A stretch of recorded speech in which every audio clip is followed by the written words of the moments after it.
नमस्कार, स्वागत है आप सभी का। तो जैसा कि पिछले कुछ दिन से हम लगातार बात कर ही रहे थे कि राजस्थान का करंट अफेयर्स हम शुरू करने वाले हैं, तो आज फाइनली वो घड़ी आ गई है जब से हम राजस्थान का करंट अफेयर्स, जिसमें कि मेनली कौन से एग्जाम हमारा टारगेट रहेंगे, टीचर्स ग्रेड सेकंड और ग्रेड थर्ड एग्जाम। क्योंकि थर्ड ग्रेड बोलना थोड़ा सा अजीब लगता है, तो ग्रेड थर्ड एग्जाम जो कि टीचर्स के लिए है और ग्रेड सेकंड एग्जाम जो भी टीचर्स के लिए है, इन दोनों को मेनली आधार बनाते हुए, साथ ही इनके अलावा बाकी जितने भी एग्जाम है जिनमें राजस्थान का करंट अफेयर्स पूछा जाता है, उन सभी के लिए भी ये क्लासेज उतनी ही इंपॉर्टेंट रहने वाली है। इसके साथ साथ एक और सीरीज हमारी चल रही है जो आप सुजस सारांश करके देख रहे हैं, वो भी उतनी ही इंपॉर्टेंट है। अब जो हमारी आज की क्लास रहने वाली है, ये आगे से आज के बाद से मतलब इस सीरीज की जो हमारी क्लासेज रहेंगी उसका आधार होगा क्या, ये कलाम समसामयिकी राजस्थान नाम से जो हमारी बुकलेट है, ये जो मैगजीन है, इसको आधार बनाते हुए हर दिन के कुछ पेजेज हम यहाँ डिस्कस करेंगे। जैसे आज हमारा टारगेट था, कल मैंने आपको बताया था, पेज नंबर 1 से 5। तो उम्मीद है आप लोग पढ़ के आए होंगे। तो जो लोग पढ़ के आए हैं उनके लिए आंसर देना बहुत ईजी रहेगा। जो लोग नहीं पढ़ के आए हैं वो अगर क्लास को ध्यान से देखेंगे तो उनको सारी चीज़ें आराम से समझ में आएंगी। साथ ही जो लोग सुजस वाली क्लास देख रहे हैं उनके लिए चीज़ें और ज़्यादा ईजी होंगी, क्योंकि यहाँ से वहाँ वही चीज़ें लगभग इधर उधर हो रही हैं। क्योंकि करंट अफेयर्स किसका है? राजस्थान का। तो सुजस मैगजीन भी राजस्थान सरकार की ऑफिशियल पत्रिका है, तो उसी से खबरें यहाँ आई हैं, वहीं से हमारी मैगजीन में आई हैं और वहीं से एग्जाम में भी आएंगी। तो किसको आधार बना रहे हैं हम? सेकंड और third grade exam. Third grade बोल के मुझे उतना मज़ा नहीं आता, लेकिन ग्रेड थर्ड एग्जाम बोलना ज़्यादा सही रहेगा। अगर मेरे फ्लो में थर्ड ग्रेड आए तो आपको उसमें बुरा मानने की ज़रूरत नहीं है। मैं आपको थर्ड ग्रेड कहने की कोशिश नहीं कर रहा हूँ, ये एग्ज़ाम है ग्रेड थर्ड टीचर्स।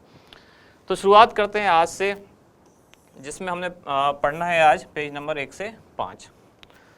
तो ये शुरू करने से पहले एक बार हमें थोड़ा सा एक आइडिया ले लेना चाहिए कि करंट अफेयर्स कैसा है, एग्जाम में इसका कितना रोल है, कितना हमें पढ़ना है और कहाँ से हमें पढ़ना चाहिए।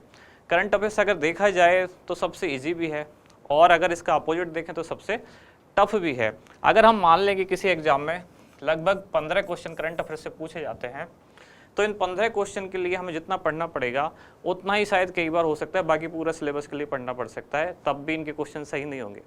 या कई बार ऐसा होता है अगर हम सेलेक्टिवली वही चीज़ें पढ़ें, थोड़ा सा हम स्मार्ट स्टडी करें, तो इन 15 क्वेश्चन में से हमारे 10 से 12 क्वेश्चन बहुत ही ईजिली आराम से हो सकते हैं।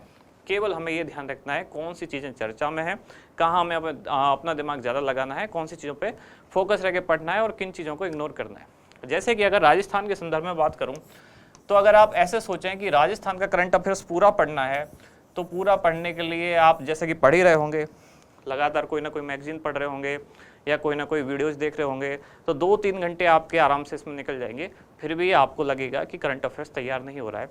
लेकिन अगर आप स्मार्टली पढ़ें, जैसे कि आप अगर पुराने पेपर एनालिसिस करें, तो आप पाएंगे कि इस करंट अफेयर्स के कुछ खास सेक्शन हैं जहाँ से हमेशा क्वेश्चन पूछा जाता है। करंट अफेयर्स को आप पूरा एक सब्जेक्ट ना मान के इसको कुछ टॉपिक्स में डिवाइड करके देखें। जैसे कि एक पार्ट है क्या? खेल। तो राजस्थान के एग्जाम में जहाँ राजस्थान का करंट अफेयर्स पूछा जाता है, वहाँ खेल से जरूर 1 या 2 क्वेश्चन पूछे जाते हैं। और इस बार तो जैसे राजीव गांधी ग्रामीण ओलंपिक हुआ, तो पूरी संभावना है इस बार उससे क्वेश्चन पूछा जाएगा। तो एक टॉपिक हुआ जैसे खेल, 15 में से मान लेते हैं हम 1 से 2 क्वेश्चन या 2 क्वेश्चन मान लेते हैं खेल से पूछे जाएंगे।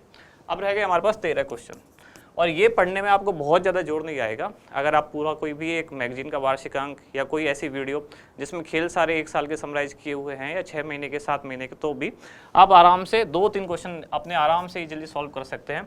इसमें भी ऐसे इवेंट आप चुन सकते हैं जैसे कि इस बार राजीव गांधी ग्रामीण ओलंपिक, तो उससे क्वेश्चन आने की लगभग पूरी संभावना है। बाई चांस ही ऐसा हो सकता है कि क्वेश्चन ना आए। और अगर राजीव गांधी ग्रामीण ओलंपिक से कुछ पूछा जाएगा तो क्या पूछा जा सकता है कि कितने खेल हैं, कौन सा खेल है जो केवल बालिकाओं के लिए है, कौन सा है जो केवल बालिकाओं के लिए है, कौन सा बालकों के लिए, कौन सा बालिकाओं के लिए है, या कब शुरू हुआ, कितने स्तर के इवेंट होंगे, या लास्ट में जाके ये पूछा जाएगा कौन विजेता रहा, कौन उपविजेता रहा, या कौन से स्तर का आयोजन किस डेट को हुआ। तो ये आप चीज़ें अगर पढ़ोगे तो 1 घंटे में बैठ के आप सारी चीज़ें पढ़ सकते हो। सुजस वाली हमारी क्लास में हमने बहुत डिटेल में चीज़ें पढ़ी भी हैं, तो आप 1 घंटे में आराम से 1-2 क्वेश्चन अपने सॉल्व करने की स्थिति में आ सकते हैं अगर आप स्मार्टली देखेंगे। दूसरा एक क्वेश्चन जरूर आता है, वो आता है पुरस्कार। तो आप पिछले 1 साल के और राजस्थान के लोगों को सिलेक्ट करते हुए ध्यान अगर देख के पढ़ें कि राजस्थान के कितने ऐसे लोग हैं जिनको कोई ना कोई पुरस्कार मिला, तो आप पाओगे कि इनको याद रखना बहुत ज़्यादा ज़रूरी नहीं है। हर साल 8-10 लोग ऐसे होते हैं जो चर्चा में हैं, जिनको राजस्थान के लोग हैं जो उनको कहीं ना कहीं कुछ पुरस्कार मिले हैं। जैसे कि अभी हमने सुजस में भी पढ़ा था, राजस्थान रत्न अवार्ड दिए गए कब, इन्वेस्ट राजस्थान जो समिट हुआ, 6 लोगों को राजस्थान रत्न अवार्ड दिए गए। अगर आप उन 6 लोगों के नाम याद रखें तो 6 मिनट का काम है, कोई बहुत बड़ा काम नहीं है, लेकिन क्वेश्चन पूछे जाने की पूरी संभावना रहती है। ऐसे ही इसके बाद जो तीसरी चीज आती है वो है योजनाएं। इसमें राज्य सरकार की योजना है, तो राजस्थान के एग्जाम में राज्य सरकार की योजना ही ज़्यादा पूछी जाती है। जैसे कि आप अगर देखें भी तो अभी जो फर्स्ट ग्रेड का एग्जाम हुआ था 11 तारीख को, जो जीके वाला पेपर था, उसमें भी अगर लगभग 15-16 क्वेश्चन थे, 14-15 क्वेश्चन थे जो करंट अफेयर्स के थे, उसमें राजस्थान के लगभग 8-9 क्वेश्चन थे। तो ऐसे ही वो जो भी एग्जाम है राजस्थान वाले जिसमें करंट अफेयर्स पूछा जाता है, तो आधे से ज़्यादा पार्ट उसका राजस्थान का ही रहता है। तो अगर 15 पूछे गए, टोटल 15 पूछे जाते हैं, तो लगभग 9 से 10 क्वेश्चन राजस्थान के ही होंगे। तो राजस्थान की योजनाओं पे आपको फोकस करना है पूरी तरह से, और राजस्थान की योजनाओं से 2 से 3 क्वेश्चन आराम से पूछे जाने की संभावना रहती है। तो अगर और एक चौथी जो चीज़ बचती है जिसके लिए आपको सारी चीज़ें बिखरी बिखरी से लगती हैं, वो एक होता है क्या कि कब कहाँ कौन सा इवेंट हुआ, कोई खास चीज़ कहाँ घटी, कौन सी कोई घटना घटी। तो 2 से 3 क्वेश्चन ऐसे होते हैं, जैसे राजस्थान में कहीं कोई सोलर पार्क बना, कहीं कोई मेगा फूड पार्क बना, कहीं कोई आयोजन हुआ, कोई बड़ा इवेंट हुआ, जैसे कि अभी डिजी फेस्ट हुआ, जैसे कि इन्वेस्ट राजस्थान समिट हुआ, या इस तरह का कोई आयोजन होने वाला है, कोई शिखर वार्ता होने वाली है, कोई अंतर्राष्ट्रीय प्रोग्राम है जो राजस्थान में होने वाला है। इस तरह की अगर कुछ घटनाओं पे आप ध्यान दें तो ऐसी घटनाएं कोई बहुत ज़्यादा नहीं होती है। पूरा लास्ट में अगर हम समराइज करें तो लगभग 15-20 ऐसी मोटा मोटी जो घटनाएं हैं वो आएंगी आपके सामने। तो सारा निकालने के बाद अगर हम इन क्वेश्चन को काउंट करें, ये जो पुरस्कार मैंने 8-10 लिखा है, ये लिखा है मैंने 8-10 लोगों को होते हैं, तो इससे 1 या 2 क्वेश्चन आ जाते हैं, सामान्यतः 1 आता है। तो इन सबको अगर हम जोड़ लें तो एक रफ आइडिया हमारे पास आराम से आता है लगभग 8 क्वेश्चन का। 2 और 2 4, 2 6 और 2 8 से, और अगर किसी सेक्शन से 3 आते हैं तो 10, तो 15 अगर हमने टोटल माने तो 8 से 10 क्वेश्चन हमारे इजीली तब हो सकते हैं जब हम इन्हीं चीज़ों पे फोकस करें, एक बार बैठ के आराम से पढ़ लें कि कौन सी चीज़ कहाँ है। जैसे खेल सारे एक साथ पढ़ लिए, पुरस्कार सारे एक साथ पढ़ लिए, योजना, ये क्वेश्चन, ये वाला पार्ट है जो ये थोड़ा लेंदी है, इसमें आपको टाइम लग सकता है, लेकिन आप पहले सारी फ्लैगशिप योजनाएं पढ़ें जो कि आर्थिक समीक्षा में दी गई 26 योजना है। 26 को पढ़ने समझने में हो सकता है आपको 2-4 दिन लग जाए, तो भी आराम से इजीली ये काम हो जाएगा। और कब कहाँ कौन सा संस्थान बना, कौन सा इवेंट हुआ, कौन सा मेला आयोजित हुआ, ऐसी छोटी छोटी चीज़ें हैं जो इकट्ठी करते हुए आप 2-3 दिन में आराम से पढ़ सकते हैं। कहने का मतलब ये है कि इस 15 में से 8-10 क्वेश्चन करने की स्थिति में आप आ जाएंगे अगर आप 7 से 8 दिन समर्पित होकर केवल करंट अफेयर्स पढ़ लें या स्मार्टली पढ़ें, वो चीज़ें पढ़ें जहाँ से क्वेश्चन पूछे जाते हैं।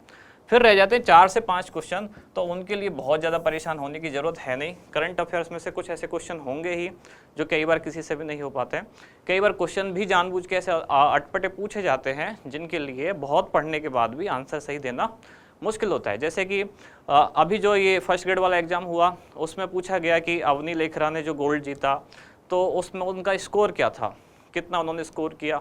तो ज़रूरी नहीं आप लोग ये चीज़ें याद रखें, हम ये याद रख लेते हैं कि कौन सी चैंपियनशिप जीती उन्होंने, गोल्ड जीता या ब्रॉन्ज जीता या सिल्वर जीता, लेकिन स्कोर याद नहीं था तो स्कोर पूछ लिया। अब इसका मतलब ये नहीं है आप सभी खिलाड़ियों के स्कोर याद करने बैठेंगे, तो कोई ज़रूरी नहीं अगली बार स्कोर पूछा जाए।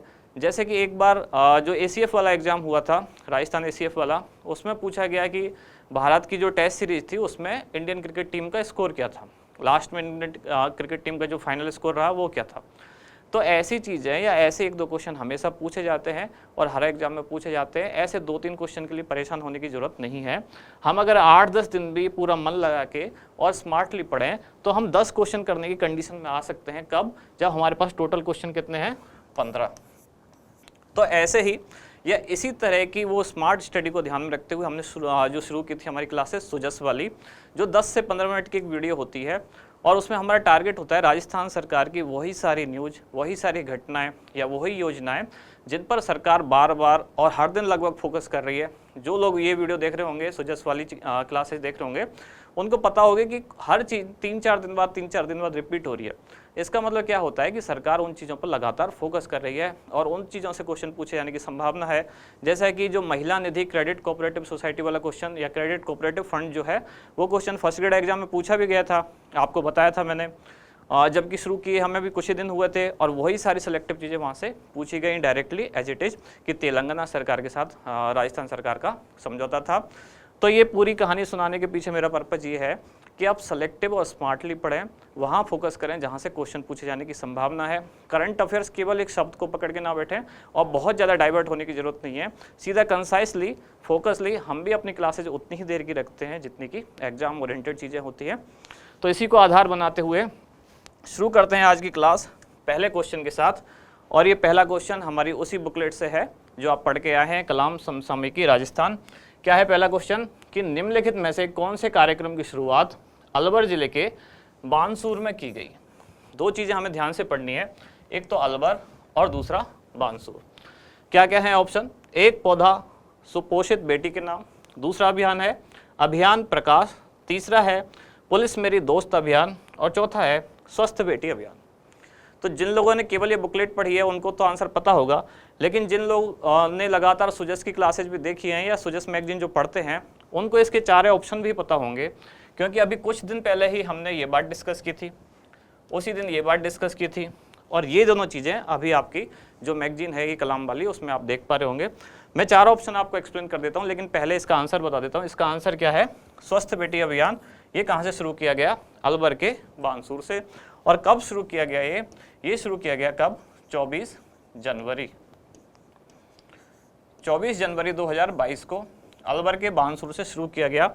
जिस दिन मैंने ये बताया था एक पौधा सुपोषित बेटी के नाम, उसी दिन सुजस वाली क्लास में मैंने ये भी बताया था कि स्वस्थ बेटी अभियान ये किस दिन शुरू किया गया था। इस दिन होता है राष्ट्रीय बालिका दिवस। राष्ट्रीय बालिका दिवस कब होता है, 24 जनवरी को। और जिस दिन ये अभियान शुरू किया गया एक पौधा सुपोषित बेटी के नाम, उस दिन क्या था, अंतरराष्ट्रीय बालिका दिवस। तो अंतरराष्ट्रीय बालिका दिवस को एक प्रोग्राम शुरू हुआ और राष्ट्रीय बालिका दिवस को एक प्रोग्राम शुरू हुआ। दोनों को पढ़ाते वक्त मैंने इंटरलिंक करना आपको बताया था कि जब हमारा ध्यान कहीं जाए कि कुछ चीज़ अंतरराष्ट्रीय है तो हमें ये भी सोचना चाहिए क्या ऐसा ही कुछ नेशनल लेवल पर भी हो रहा है। तो हो रहा है, राष्ट्रीय बालिका दिवस भी होता है 24 जनवरी को, उस दिन शुरू हुआ स्वस्थ बेटी अभियान। और कहाँ से, अलवर से। एक पौधा सुपोषित बेटी के नाम अभियान, ये कहाँ से शुरू हुआ, ये हुआ बीकानेर। इसका उद्देश्य क्या है, इसका उद्देश्य है जो बालिकाएं हैं उनमें एनीमिया का उन्मूलन करना। एनीमिया क्या होता है, एक बीमारी है, मतलब रक्त में आयरन की कमी होना एनीमिया कहा जाता है, या हीमोग्लोबिन की कमी सामान्यतः कह सकते हैं, या ब्लड में आयरन की कमी, उसको कहा जाता है एनीमिया। और एनीमिया को दूर करने के लिए अंतर्राष्ट्रीय बालिका दिवस के अवसर पर एक पौधा सुपोषित बेटी के नाम अभियान शुरू किया गया और जिसमें एक पौधे का वितरण किया गया। यहाँ लिखा हुआ है एक पौधा, तो वो कौन सा पौधा है, वो पौधा था सहजन फली। जब मैंने सहजन फली वाली बात कही थी तो मैंने ये भी बताया था कि इसको कहा जाता है क्या, सुपर फूड। सुपर फूड की कैटेगरी में भी इसे रखा जाता है, जिसका कारण क्या है, इसमें सामान्यतः फूड के वो गुण होते हैं, मतलब भोजन के वो सभी गुण होते हैं जो हमें अलग अलग सोर्सेज से मिलते हैं, जैसे कि vitamin, calcium, iron, protein, fat, lipid, उनमें से ज़्यादातर चीज़ें इसमें होती हैं। तो ये कंप्लीट न्यूट्रिशन देता है बालिकाओं को और एनीमिया के उन्मूलन में सहायक है। इसलिए जो बीकानेर का स्थानीय प्रशासन है उन लोगों ने, जो बीकानेर की बालिकाएं हैं, उनको एक एक सहजन फली का पौधा वितरित किया, जिसका पर्पज़ ये था कि वो अपने घर में ये पौधा लगाएं और उसका उपयोग करें, उसको खाएं, उसके सारे पार्ट्स खाए जाते हैं ताकि उनमें एनीमिया का उन्मूलन हो सके। दूसरा जो ऑप्शन है ये है अभियान प्रकाश। ये कहाँ से शुरू हुआ, ये भी नागौर से शुरू हुआ है। ये दोनों बातें हमने एक ही दिन की मैगजीन में डिस्कस की थी शायद, या हो सकता है एक दिन आगे पीछे वाली में हो। तो अभियान प्रकाश नागौर से, जिसका उद्देश्य क्या है, एक पौधा सुपोषित बेटी तो था कि स्वास्थ्य देखभाल एक जरूरी है, मतलब एनीमिया का उन्मूलन। और ये किससे संबंधित है, ये है शिक्षा से। इसका उद्देश्य है कि जो ऐसे बच्चे हैं, वंचित जो बच्चे हैं, जो कुछ कारणों से विद्यालय नहीं जा पाते हैं, तो नागौर का स्थानीय प्रशासन और साथ ही एक और कंपनी है, एक संस्था है इसमें जिसका नाम है L&T मतलब लार्सन एंड टर्बो, इसके नागौर के स्थानीय प्रशासन के साथ मिलकर अभियान शुरू किया जिसमें बच्चों को पुस्तकें, जो स्कूल बैग, बोतल या इस तरह की चीज़ें जो बच्चों को चाहिए, पेंसिल, किताब, कॉपी, वो सारी वितरित की जाती हैं और बच्चों को स्कूल आने के लिए प्रोत्साहित किया जाता है। स्थानीय प्रशासन उसमें पूरा सहयोग करता है और ये संस्था या ये कंपनी लार्सन एंड टर्बो ये उनको जो मटेरियल है, वो सारा सामान है जो विद्यालय जाने के लिए ज़रूरी है, वो सारी चीज़ें वितरित करती है। तो अभियान प्रकाश कहाँ से शुरू हुआ? नागौर से। किससे संबंधित है? वंचित बच्चों को शिक्षा दिलाने के लिए या विद्यालय में नामांकन उनका दर्ज कराने के लिए। तीसरा ऑप्शन है पुलिस मेरी दोस्त अभियान। ये कब से शुरू हुआ और कहाँ से शुरू हुआ? ये अभियान शुरू हुआ कहाँ से? डूंगरपुर से। पुलिस मेरी दोस्त नाम से समझेंगे हम, तो डूंगरपुर से शुरू हुआ। ये इस अभियान का उद्देश्य क्या है कि जो बालिका हैं, लड़कियां हैं, लड़कियों के प्रति जो अपराध होते हैं, तो बहुत सारी लड़कियां पुलिस से झिझकने के कारण या पुलिस और बालिकाओं में संवाद ना होने के कारण, डर के कारण वो सारी चीज़ें नहीं बता पाती। इसलिए सरकार ने ये प्लान शुरू किया, या डूंगरपुर में ये प्लान शुरू किया गया जिसमें कि वहाँ के जो 16 पुलिस थाने हैं, 16 पुलिस थानों में कक्षा 9 से लेकर कक्षा 12 तक की जो बालिकाएं हैं उनकी विजिट कराई जाएगी। वो कब? हर शनिवार। अलग अलग विद्यालय की जो बालिकाएं होंगी रोटेशन के तौर पे, कभी इस स्कूल की, कभी किसी दूसरे स्कूल की, तो उन लड़कियों को इनके जो डूंगरपुर के 16 पुलिस थाने हैं, 9वीं से लेकर 12वीं क्लास की लड़कियों को वहाँ ले जाया जाएगा, विजिट कराई जाएगी, पुलिस के साथ उनका जो संवाद किया जाएगा जिससे कि उनकी पुलिस के प्रति जो झिझक है या जो डर है वो दूर किया जा सके। और उद्देश्य क्या है इसका? ताकि बालिकाओं के प्रति जो होने वाले अपराध हैं उनमें कमी लाई जा सके। और चौथा जो इसका आंसर है, जो ऑप्शन है, स्वस्थ बेटी अभियान। ये 24 जनवरी 2022 राष्ट्रीय बालिका दिवस अलवर के बानसूर से शुरू हुआ। ये भी जो है स्वस्थ बेटी, पता चल ही रहा है आपको, बालिकाओं के स्वास्थ्य से संबंधित है। जो न्यू बॉर्न है मतलब नवजात जो बालिका हैं उनकी माताओं को और बच्चियों को तो नवजात जो किट है मतलब जो उनको पहनने के लिए कपड़े वगैरह चाहिए या साथ ही जो सामान चाहिए वो सब दिया जाएगा। और जो महिलाएं हैं उनको उनके स्वास्थ्य की देखभाल के लिए कुछ खाने के लिए चीज़ें या कुछ और ऐसी दवाइयाँ वो सब वितरित की जाएंगी। तो ये 4 ऑप्शन हुए, 4 अलग अलग अभियान हैं। ये हम पहले दोनों सुजस में देख चुके हैं, ये दोनों हमने आज समझ लिए। अब चलते हैं आगे अगले क्वेश्चन की तरफ।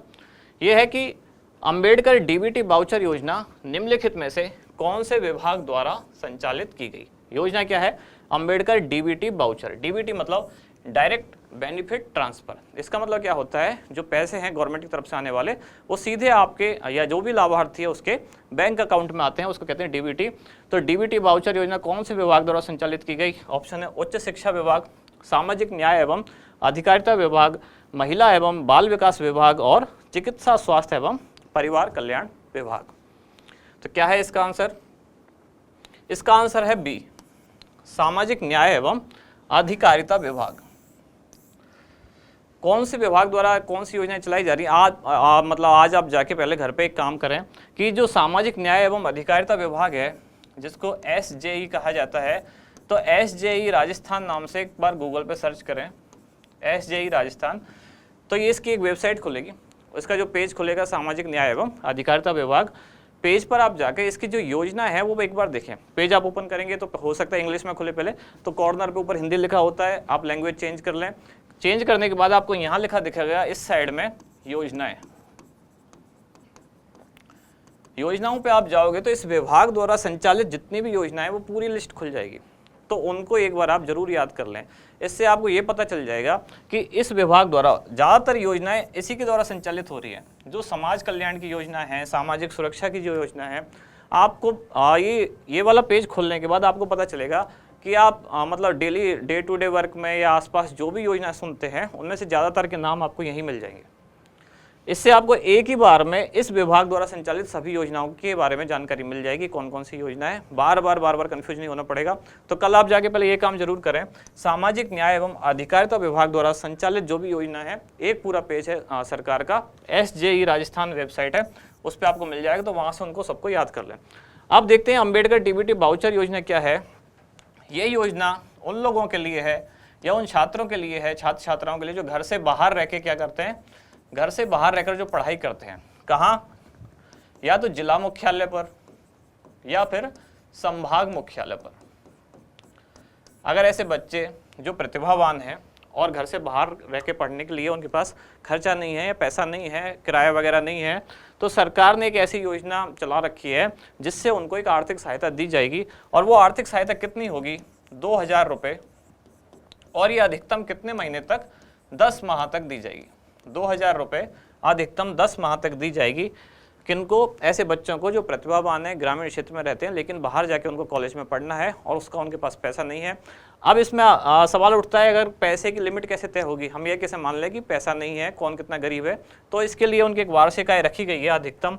जैसे कि अगर वो SC, ST या MBC वर्ग से आते हैं तो उनकी अधिकतम वार्षिक आय होनी चाहिए 2.5 लाख रुपए।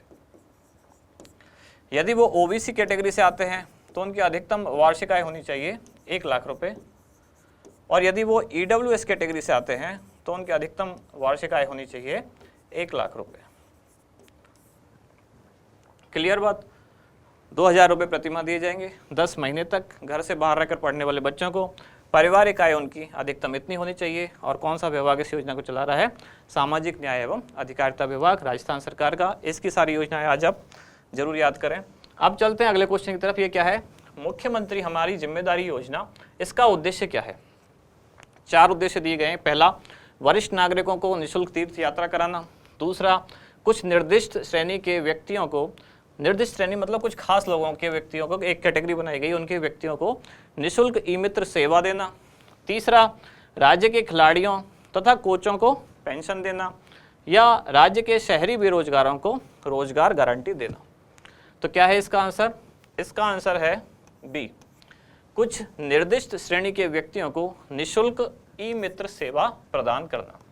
इस योजना में दरअसल क्या किया गया है कि कुछ ऐसे कैटेगरी के लोग हैं, कुछ बुजुर्ग हैं या कुछ विधवा महिलाएं हैं या कुछ सिलिकोसिस से पीड़ित व्यक्ति हैं, जो बीमारी है सिलिकोसिस। आज की सुजस में भी हमने, कल की सुजस में हमने पढ़ा था सिलिकोसिस नीति, तो उसमें हमने ये भी देखा था सिलिकोसिस से पीड़ित जो व्यक्ति हैं या मरीज हैं, उनके लिए सरकार कितने रुपए दे रही है? 3 लाख आर्थिक मदद। और यदि उनकी मृत्यु हो जाती है तो 2 लाख रुपये उनके परिजनों को, ये जो आश्रित हैं, उनको दी जाती है। तो वही इसमें भी उनको इस योजना के तहत लाभ मिलता है। अगर सिलिकोसिस से पीड़ित कोई व्यक्ति है या बुजुर्ग है, 60 साल से ज़्यादा उम्र है, या विधवा महिला है या दिव्यांग है, ये 4 कैटेगरी इसमें शामिल हैं, तो उनके घर में अगर दूसरा कोई ऐसा व्यक्ति भी नहीं है जो उनका ध्यान रख सके या संभाल कर सके, तो उसके लिए सरकार ने एक योजना ये चला रखी है। जिस योजना में क्या है, अगर उनको ई-मित्र से संबंधित कोई अपना काम है तो ये लोग अपना काम कैसे करेंगे? अगर ये लाचार हैं, नहीं जा पाते, तो ये 181 नंबर पर कॉल करेंगे और ई-मित्र सेवा केंद्र से या इस हेल्पलाइन नंबर से जो भी व्यक्ति है वो वहाँ उनके घर आएगा, निःशुल्क वो उनका सारा काम करेगा, जो भी उनको ई-मित्र से संबंधित जो काम था वो सारा काम करेगा, अपने घर चला जाएगा। तो कौन सी योजना है ये? मुख्यमंत्री हमारी जिम्मेदारी योजना। पहला ऑप्शन क्या था इसमें कि वरिष्ठ नागरिकों को निःशुल्क तीर्थ यात्रा कराना। ये कौन सी योजना है? ये है वरिष्ठ नागरिक तीर्थ यात्रा योजना। इस योजना की यही इसका नाम है, वरिष्ठ नागरिक तीर्थ यात्रा योजना, वरिष्ठ नागरिक तीर्थ यात्रा। इस योजना के तहत अभी 4-5 दिन से लगातार सुजस मैगजीन में भी न्यूज आ रही है, 2-3 बार मैं भी आपके साथ डिस्कस कर चुका हूं। राजस्थान से 2 ट्रेन रवाना हुई है। पहली ट्रेन कहाँ गई है? रामेश्वरम। और दूसरी कहाँ गई है? जगन्नाथपुरी। पिछले कई दिन से उसमें चर्चा में भी है, ये सुजस में भी लगातार आ रही है। तो अगर आप सुजस वाली वीडियो नहीं देख रहे हैं तो उसको आपको देखना चाहिए। 10-15 मिनट की एक वीडियो होती है और राजस्थान की सारी योजनाएं या राज्य सरकार जो भी कुछ प्लान कर रही है वो सब उसमें होता है। 15 मिनट कोई ज़्यादा भी नहीं है, आपके मतलब बहुत ही कंसाइज वे में सारी चीज़ें आपके साथ प्रेजेंट की जाती हैं।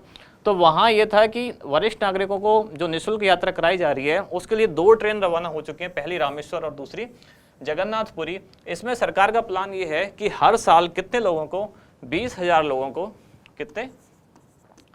20,000 वरिष्ठ नागरिकों को सरकार अपने खर्चे पर कुछ जो निर्धारित स्थान है, तीर्थ स्थान, उनकी यात्रा कराएगी। अब इस 20,000 में से 2 कैटेगरी हैं। 18,000 जो हैं उनको तो ट्रेन के द्वारा, और जो 2,000 हैं उनको हवाई यात्रा द्वारा यात्रा कराई जाएगी, जिनकी आयु 60 वर्ष या उससे ज़्यादा होनी चाहिए। ये योजना मैंने कई बार सुजस में बताई है, तो डिटेल में आप वहाँ से देख सकते हैं। सामान्य सी बात है कि वरिष्ठ नागरिकों को जो निःशुल्क तीर्थ यात्रा योजना है उसके तहत ये मतलब मुख्यमंत्री हमारी जिम्मेदारी योजना के तहत ये नहीं आता है। ये किसके तहत आएगा? वरिष्ठ नागरिक तीर्थ यात्रा योजना, जिसमें सरकार वरिष्ठ नागरिकों को तीर्थ यात्रा पर ले जा रही है कुछ खास स्थानों पर। तीसरी है कि तीसरा ऑप्शन है राज्य के खिलाड़ियों को तथा कोचों को पेंशन देना, तो ये भी इस योजना के तहत नहीं दिया जाता है। सरकार ने एक योजना जरूर चला रखी है इनको पेंशन देने के लिए। किन किन लोगों को दिया जाता है ये, या तो किसी ने ओलंपिक में मेडल जीता हो, या राष्ट्रमंडल खेल मतलब कॉमनवेल्थ में, या एशियन गेम में कोई मेडल जीता हो, या अर्जुन अवार्ड हो, या फिर द्रोणाचार्य अवार्ड हो। तो द्रोणाचार्य अवार्ड आपको पता है कोच को दिया जाता है।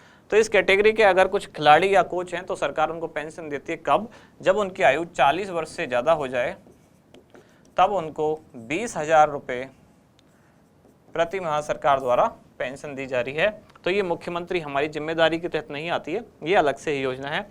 और चौथा ऑप्शन है राज्य के शहरी बेरोजगारों को रोजगार गारंटी देना। इसके तहत एक अलग ही योजना लाई गई है जिसका नाम है इंदिरा गांधी शहरी रोजगार गारंटी योजना।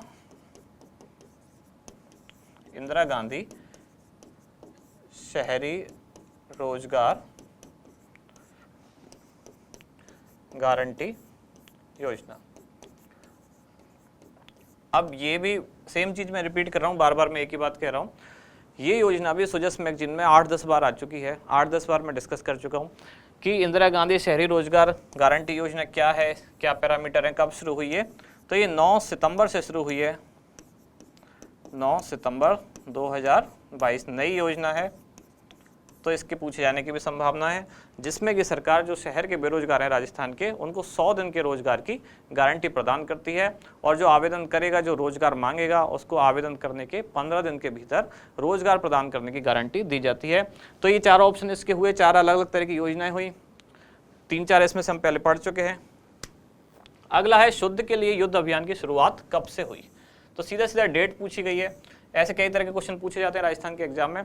तो पहली बात तो ये कि मैं कई दिन से आपको कह रहा हूँ कि जो भी राजस्थान सरकार की फ्लैगशिप योजना है उनके नाम जरूर पढ़ें। तो जिन्होंने नाम पढ़ा होगा उनको पता होगा शुद्ध के लिए युद्ध अभियान क्या है। ये राजस्थान सरकार की एक फ्लैगशिप योजना है। कब? ये 2021-22 की आर्थिक समीक्षा के अनुसार राजस्थान सरकार की क्या है, फ्लैगशिप योजना। कब से शुरू हुई है? तो ये शुरू हुई है 26 अक्टूबर 2020। कलाम की जो बुकलेट है, जो मैगजीन है, उसमें शायद ही 14 अक्टूबर लिखा हुआ है, तो इसको आप करेक्ट कर लें। जो आर्थिक समीक्षा है उसमें 26 अक्टूबर 2020 डेट दी गई है। और हमारे एग्जाम में जो ऑथेंटिक आंसर माना जाता है वो आर्थिक समीक्षा का ही माना जाएगा। 26 अक्टूबर 2020 से योजना शुरू हुई, जो कि क्या है, एक फ्लैगशिप योजना है। योजना क्या है, इसमें एक टीम बनाई जाएगी अलग अलग तरह के। उसमें प्रशासनिक अधिकारी होंगे, चिकित्सा एवं स्वास्थ्य सेवा के कुछ डॉक्टर्स वगैरह होंगे, या फूड सेफ्टी कुछ खाद्य सुरक्षा अधिकारी होंगे, और इसके अलावा पुलिस वालों की भी एक टीम होगी। ये सब मिलके ये तय करेंगे या देखेंगे कि कहीं खाद्य पदार्थों में कोई मिलावट हो रही है या नहीं, और अगर मिलावट हो रही है तो उनके अगेंस्ट कार्रवाई की जाएगी। कुछ दिन पहले सुजस में एक और न्यूज आई थी कि शुद्ध के लिए युद्ध मुखबिर योजना, शुद्ध के लिए युद्ध अभियान तो है ही, तो उसमें यह था शुद्ध के लिए युद्ध मुखबिर योजना। ये योजना क्या है? तो शुद्ध के लिए युद्ध अभियान से ही संबंधित है। इसमें सरकार ने एक इनाम की घोषणा की है कि यदि कोई व्यक्ति ये सूचना देगा कि इस जगह या कहीं किसी दुकान पर या किसी और संस्थान में खाद्य पदार्थों में अगर कोई मिलावट होती है, और अगर ये आरोप सही पाया जाता है, तो वो सूचना देने वाले व्यक्ति को राज्य सरकार 51,000 रुपये का पुरस्कार देगी। और यही योजना कहलाई क्या, शुद्ध के लिए युद्ध मुखबिर योजना। बाकी 3 डेट और दी गई है, जैसे कि 9 सितंबर 2022। इस दिन से क्या हुआ था, ये डेट क्यों खास है? क्योंकि इस दिन मैंने अभी नाम लिया था क्या, इंदिरा गांधी शहरी रोजगार गारंटी योजना इस दिन से शुरू हुई। इंदिरा गांधी,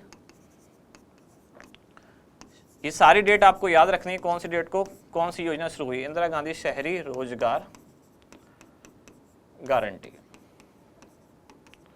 दूसरी डेट है 25 जून 2021। इस दिन भी एक योजना शुरू हुई, और उस योजना का नाम क्या है, मुख्यमंत्री कोरोना सहायता योजना। ये उन लोगों के लिए थी या उन बच्चों के लिए जिन्होंने कोविड के दौरान अपने माता पिता को खो दिया, या महिलाएं जो विधवा हो गई, तो उनके लिए सरकार ने योजना चलाई, मुख्यमंत्री कोरोना सहायता योजना। इस योजना में क्या, अगर बच्चे अनाथ हुए हैं तो उनको 1 लाख रुपए हाथों हाथ, मतलब एक मुश्त, प्लस 2500 रुपये उनको प्रति माह, प्लस 2000 रुपये उनको वार्षिक किताब या पढ़ने वगैरह ऐसी चीज़ों के लिए कब तक दी जाएंगी, 18 साल तक। प्लस जब वो 18 साल के हो जाएंगे तो फिर उनको 5 लाख रुपए और दिए जाएंगे, एक मुश्त। कौन सी योजना के तहत? मुख्यमंत्री कोरोना सहायता योजना 25 जून 2021 से शुरू हुई। क्या खास बात है? बच्चों को जो अनाथ हो गए कोविड के कारण, जिनके माता पिता गुजर गए, उनको 1 लाख रुपए एक मुश्त दिए जाएंगे, 2500 रुपये प्रति माह, 2000 रुपये एक बार और दिए जाएंगे ताकि वो पढ़ने के लिए जो किताब कॉपी वगैरह सारी चीज़ें वो खरीद सकें, और 5 लाख रुपये उनको तब दिए जाएंगे जब वो 18 साल के हो जाएंगे।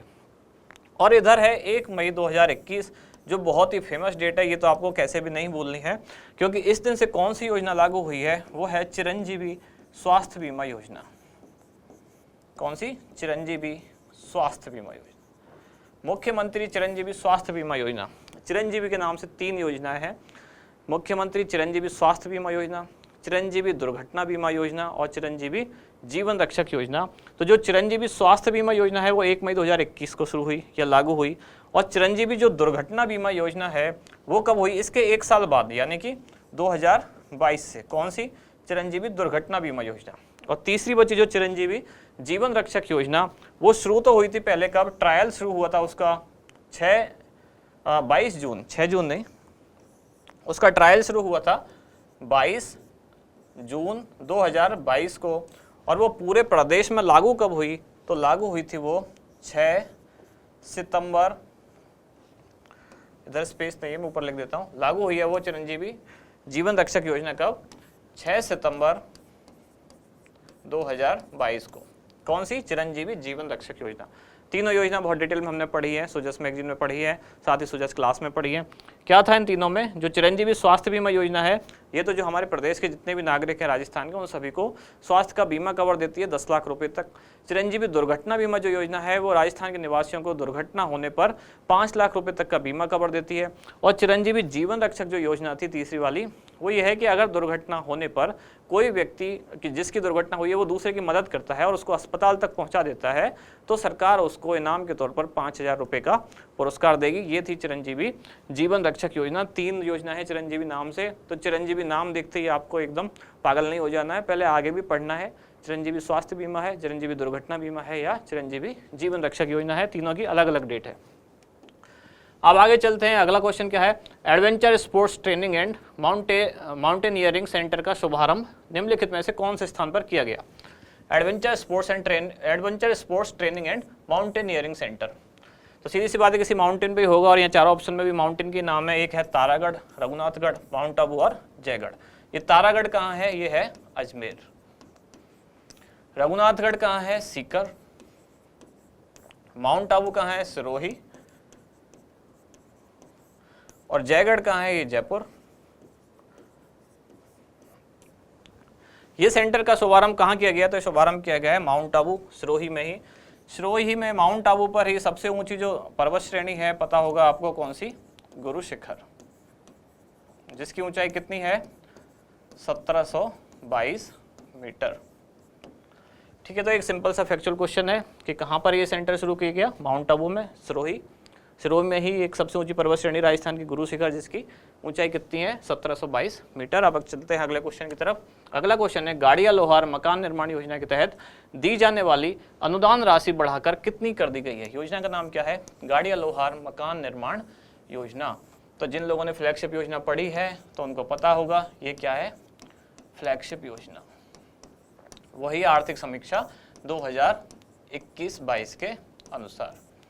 ये भी योजना क्या है? गाड़िया लोहार आप लोग जानते होंगे, जो कहे जाते हैं महाराणा प्रताप के वंशज हैं या ऐसा कुछ है, जो एक उनके साथ एक कहानी जुड़ी हुई है कि वो कभी भी स्थायी रूप से अपना मकान बना के नहीं रहते, लगातार अपना आवास बदलते रहते हैं।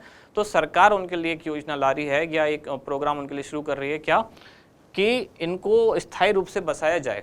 और उसके लिए उन्होंने क्या प्लान बनाया या क्या योजना बनाई कि अगर ग्रामीण क्षेत्र है तो इनको 150 वर्ग गज, और अगर ये शहरी क्षेत्र में है तो इनको 50 वर्ग गज, इतने क्षेत्रफल का एक क्या दिया जाएगा? भूखंड या प्लॉट, जैसे हम सामान्यतः कहते हैं, एक प्लॉट दिया जाएगा इनको। क्यों? फ्री में दे रही है सरकार, ये प्लॉट ले लो और यहाँ स्थायी रूप से बस जाओ भाई, बार बार घूमना भटकना छोड़ दो, बहुत पुरानी हो गई बातें, वो सारी चीज़ें छोड़ो। तो इनको सरकार स्थायी रूप से बसाना चाह रही है। ग्रामीण क्षेत्रों में 150 वर्ग गज और शहरी क्षेत्रों में 50 वर्ग गज इनको भूखंड दिया जा रहा है। साथ ही जब ये योजना शुरू की गई थी, ये 13-14 में योजना शुरू की गई थी। तब इसका नाम था महाराणा प्रताप भवन निर्माण योजना, तब शुरू की गई थी। अभी नाम है इसका गड़िया लोहार मकान निर्माण योजना। तब इनको 70,000 रुपये दिए जाते थे, 3 किस्तों में दिए जाते थे, 25, 25 और 20।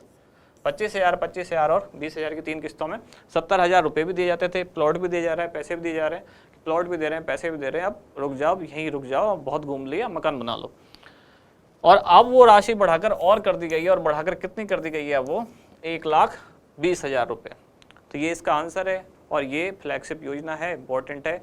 और इसका वो जो सरकारी तरफ से दिए जाने वाला अनुदान है या सहायता राशि वो बढ़ा दी गई है।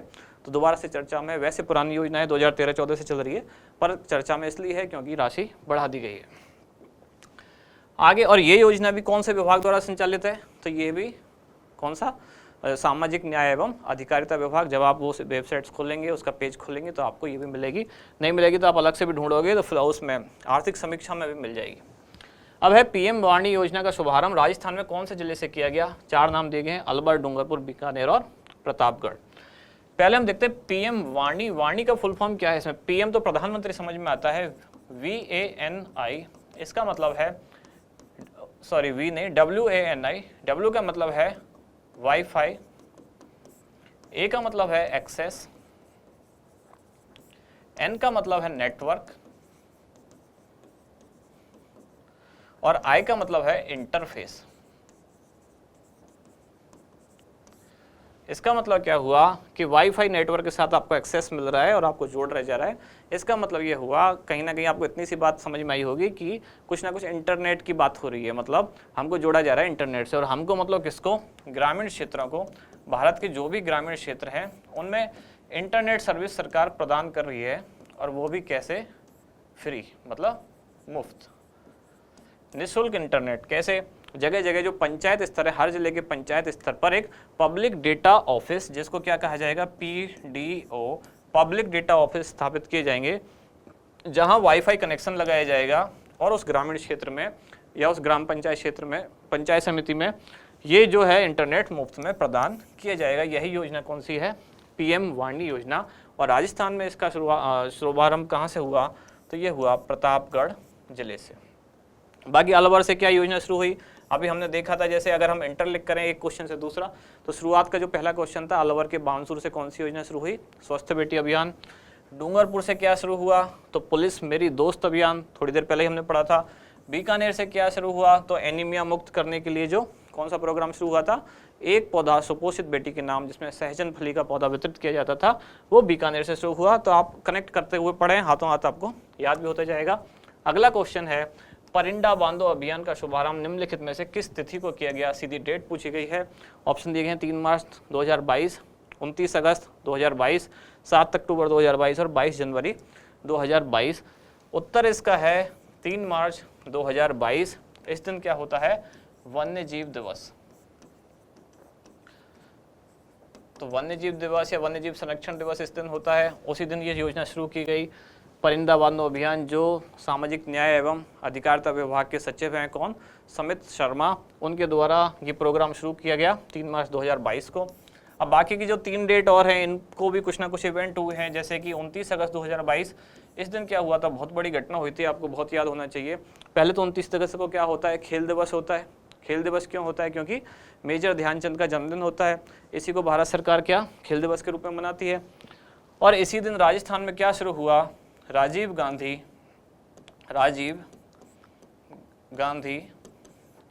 ग्रामीण ओलंपिक। इस बार ये बहुत इंपॉर्टेंट न्यूज़ है, इसकी एक एक चीज़ आपको याद होनी चाहिए। तो राजीव गांधी ग्रामीण ओलंपिक, इसकी शुरुआत भी कब हुई? जो राष्ट्रीय खेल दिवस होता है 29 अगस्त, मेजर ध्यानचंद जी का हैप्पी बर्थडे होता है, उसी दिन से शुरू हुआ क्या? राजीव गांधी ग्रामीण ओलंपिक 29 अगस्त से। 7 अक्टूबर को क्या हुआ? तो जो लोग सुजस वीडियो देख रहे हैं उनको पता है, 8-10 बारे में मैं बोल चुका हूँ। 7 और 8 अक्टूबर 2 दिन जयपुर के सीतापुर में किस चीज़ का आयोजन हुआ? तो वो था invest Rajasthan summit. Invest Rajasthan.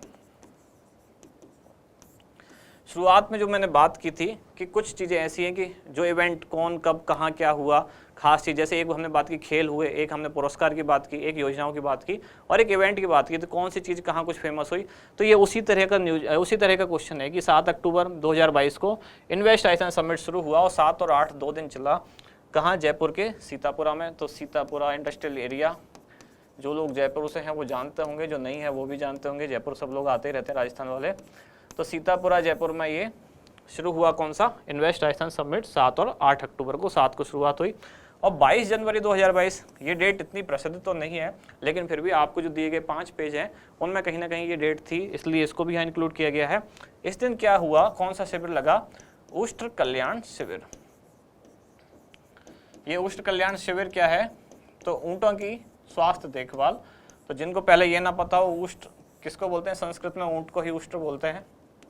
तो उष्ट कल्याण शिविर कब लगा? 22 जनवरी। और कब तक चलेगा ये? 26 फरवरी तक। 22 जनवरी से 26 फरवरी तक ये चला, 26 फरवरी 2022। ऊँटों में होने वाली एक बीमारी होती है जिसका नाम है सर्रा। तो उसकी रोकथाम करना या उसकी पहचान करना, देखना, ऊँटों के स्वास्थ्य जो देखभाल है वो की जाएगी और देखा जाएगा अगर उनमें बीमारी है या कोई और भी सर्रा के अलावा कोई और भी बीमारी है तो वो सब डिटेक्ट की जाएंगी। कब से शुरू हुआ? 22 जनवरी से कब तक चलेगा? 26 फरवरी उष्ट कल्याण शिविर। और इसकी शुरुआत कहाँ होती है? पहला शिविर कहाँ लगा था? तो सांभर उपखंड के कहाँ? डेहरा ग्राम पंचायत में पहला उष्ट कल्याण शिविर आयोजित किया गया था। तो ये चारों ऑप्शन आपके समझ में आए, चारों डेट आपको हाथों हाथ याद रखनी है। इस दिन वन्य जीव दिवस मनाया जाता है, इस दिन राजीव गांधी ग्रामीण ओलंपिक शुरू हुए, इस दिन इन्वेस्ट आइसन समिट शुरू हुआ और इस दिन उष्ट कल्याण शिविर शुरू हुआ। चलते हैं अब आगे। 9th क्वेश्चन क्या है? राजस्थान की पश्चिमी सीमा के बाड़मेर तथा जैसलमेर जिलों में सीमा पार जासूसी रोकने हेतु राजस्थान पुलिस द्वारा चलाया गया अभियान कौन सा है? एक तो बाड़मेर और जैसलमेर याद रखना है आपको इस क्वेश्चन में, जिस पे नोटिस करना है या जिसको अंडरलाइन करना है। और दूसरा, ये अभियान किसके द्वारा चलाया गया है? तो ये अभियान चलाया गया है राजस्थान पुलिस के द्वारा। तो अब आप ऑप्शन देखिए एक बार। ऑपरेशन सरहद हवा, अभियान शक्ति, ऑपरेशन सरहद अभियान और पुलिस मेरी दोस्त अभियान। ऑप्शन देख के हो सकता है आपको लगे कि पुलिस मेरी दोस्त अभियान है, लेकिन ये ऐसा नहीं है। इसका आंसर है ऑपरेशन सरहद अभियान। ऑपरेशन सरहद हवा जो है ये किसके द्वारा चलाया जाता है? ये है BSF के द्वारा, बॉर्डर सिक्योरिटी फोर्स, सीमा सुरक्षा जो बल है उसके द्वारा हर सर्दियों में। इस बार कब ये चलाया गया? तो 23 से 28 जनवरी 2022 में इस बार। ऐसे गर्मियों में चलाया जाता है जिसका नाम है ऑपरेशन गर्म हवा। इसका उद्देश्य क्या है? जो बॉर्डर का एरिया है उसकी निगरानी करना, BSF द्वारा संचालित है ऑपरेशन सरहद हवा। अभियान शक्ति क्या है? जैसा कि हमने सबसे पहले जो न्यूज पढ़ी थी या सबसे पहला जो क्वेश्चन का पहला ही जो ऑप्शन था कि एक पौधा सुपोषित बेटी के नाम, उस अभियान का भी उद्देश्य क्या था? बीकानेर में बालिकाओं में एनीमिया की मुक्ति। इस अभियान का उद्देश्य भी वही है और ये भी कहाँ से शुरू हुआ? बीकानेर। उद्देश्य क्या है? वही बालिकाओं में एनीमिया को खत्म करना, खून की कमी या जिसमें खून में आयरन की कमी जो बोलते हैं। तो अभियान शक्ति भी किससे संबंधित है? अभियान शक्ति संबंधित है बालिकाओं में सुपोषण से संबंधित या एनीमिया के उन्मूलन से संबंधित, जो बीकानेर से शुरू हुआ। ऑपरेशन सरहद अभियान, ये इसका आंसर ये है कि राजस्थान की पश्चिमी सीमा बाड़मेर जैसलमेर के क्षेत्र में जासूसी रोकने के लिए और किसके द्वारा चलाया जा रहा है? राजस्थान पुलिस। इंपॉर्टेंट है क्योंकि आपके दिमाग में आ सकता है अगर जो सरहद के आसपास चल रहा है, मतलब बाड़मेर या जैसलमेर के आसपास चल रहा है, तो आप सोचोगे कि BSF द्वारा चलाया जा रहा है। जासूसी रोकने के लिए राजस्थान पुलिस द्वारा अंतर्राष्ट्रीय सीमा पर अभियान चलाया जा रहा है, जो कौन सा है? ऑपरेशन सरहद अभियान। और लास्ट में जो D ऑप्शन है पुलिस मेरी दोस्त अभियान, इसको अभी हम पहले 2 क्वेश्चन में देख चुके हैं। डूंगरपुर में जो बालिकाएं हैं उनका भ्रमण कराया जाएगा 9th से जो 12th क्लास की होंगी। कहाँ? जो वहाँ के 16 पुलिस थाने हैं, ताकि पुलिस के साथ उनका संवाद हो सके और झिझक दूर की जा सके। अगली न्यूज क्या है? सौभाग्य योजना के तहत घरों में सौर आधारित सिस्टम के जरिए विद्युतीकरण में राजस्थान को कौन सा स्थान प्राप्त हुआ? पहला, दूसरा, तीसरा, चौथा, 4 ऑप्शन है। तो ये तो बहुत ही सिंपल आंसर है इसका, पहला। लेकिन इसमें जो समझने वाली बात है वो है सौभाग्य योजना। सौभाग्य की फुल फॉर्म क्या है? ये केंद्र सरकार की एक योजना है, ये है सहज बिजली हर घर योजना। सौभाग्य का पूरा नाम क्या है? सहज बिजली हर घर योजना। जब हम पूरा नाम समझ जाएंगे तो हमें समझ में आ जाएगा योजना की स्कीम क्या, मतलब योजना का उद्देश्य क्या है। इस योजना का उद्देश्य क्या है? हर घर तक बिजली पहुंचाना। तो अगर हर घर तक डायरेक्ट जो लाइन वाला कनेक्शन है, बिजली की लाइन का कनेक्शन ना पहुंच सके, कोई सुदूर एरिया है, बहुत पहाड़ी क्षेत्र है, दूर दराज का एरिया है, उसके लिए सरकार ने क्या किया, उनको एक सोलर बैटरी दी जाएगी, सौर ऊर्जा से संचालित एक बैटरी दी जाएगी। साथ ही उनको एलईडी बल्ब दिए जाएंगे, 5 एलईडी बल्ब इस योजना के तहत दिए जाएंगे। और क्या दिया जाएगा, एक डीसी फैन, जो दिष्ट धारा होती है, जो लोग साइंस पढ़े होंगे अगर उनको समझ में आया होगा, जिनको नहीं भी पता है तो बैटरी वाली जो करंट है उसको आप डीसी या दिष्ट धारा कह सकते हैं। तो एक वो डीसी फैन दिया जाएगा इनको, डीसी पंखा, इस तरह की 3-4 चीजें इनको दी जाएंगी, एलईडी बल्ब, एक डीसी फैन और एक पावर, 2 डीसी फैन है शायद, और एक पावर प्लग, जो डीसी पावर प्लग।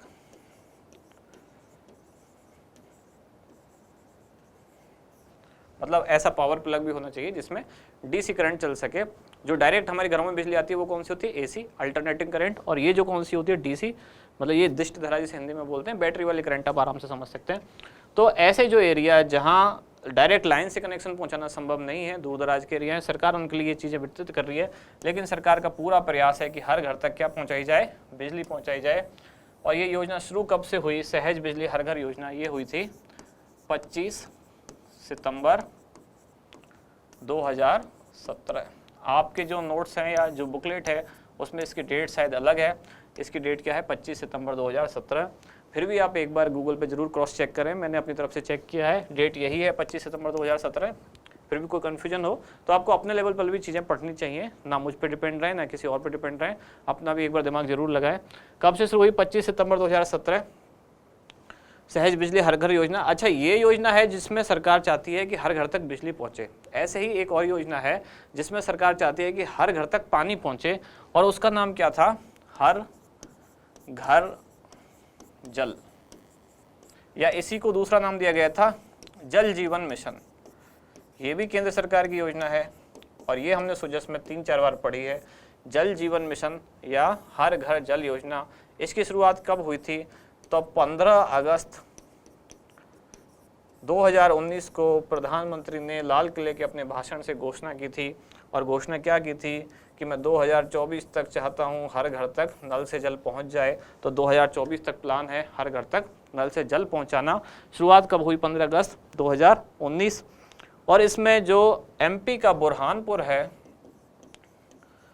वो पहला जिला बना है जिसमें हर घर तक नल से जल पहुंच गया, और गोवा पहला राज्य बना है जिसमें हर घर में नल से जल पहुंच गया। बुरहानपुर और गोवा कौन सी योजना के तहत, हर घर जल योजना या जल जीवन मिशन, जो 15 अगस्त 2019 को शुरू हुई, 2024 तक पूरे देश में हर घर तक नल से जल पहुंचाना केंद्र सरकार का उद्देश्य है। बुरहानपुर जो एमपी का है पहला जिला बना, और गोवा पहला राज्य बना। साथ ही दमन दीव और दादरा नगर हवेली जो मिला के एक अब बना दिया गया है, वो पहला केंद्र शासित प्रदेश बना जिसमें हर घर तक नल से जल पहुंच गया है। अब देखते हैं अगला क्वेश्चन कि सघन मिशन इंद्रधनुष 4.0 का शुभारंभ कब व कहां से किया गया। तो डेट पूछी है और स्थान पूछा है। 4 ऑप्शन आपको दिए गए, 13 फरवरी 2021 और जयपुर से, 7 फरवरी 2021 जयपुर से, 7 फरवरी 2022 जोधपुर से, और 13 फरवरी 2022 अजमेर से। क्या है इसका आंसर, सही आंसर है इसका 13 फरवरी 2021 जयपुर से। 13 फरवरी 2021, क्या ये आंसर सही है?